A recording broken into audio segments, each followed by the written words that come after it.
আমার বাবা মরে যাওয়ার সময় বলে গেছেন রূপাইচড়া রাবার বাগানের মধ্যে একটা গুপ্তধন আছে। আমি গুপ্তধনের সন্ধানে এসেছি বাবা। আপনার এই দুই সন্তান আমাকে আপনাদের নিয়ে এসেছে। আমি আপনার সাহায্য চাই। বল বৎস, আমি তোর কি সাহায্য করতে পারি? আমার বাবা বলে গেছে বাঘমারা থলের মধ্যে গুপ্তধন আছে। বাবা আমি আপনার সাহায্য চাই। হ্যাঁ বৎস, আমি তোর কথা বুঝছি। আমার এই দুই সন্তানকে পাঠিয়ে দিচ্ছি, ওরা তো সন্তান দিয়ে দেবে।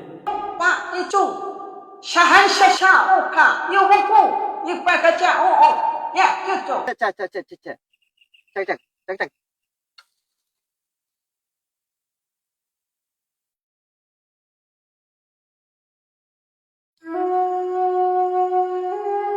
ভিডিওটি শুধু টেস্ট করার জন্য বানানো হয়েছে, কেউ খারাপ ভাবেন না। আমরা তার কাইতে আরো ভালো ভিডিও নিয়ে আসব। আপনার একটি মূল্যবান কমেন্ট আমাদেরকে ভিডিও বানাতে উৎসাহ দেবে। ধন্যবাদ।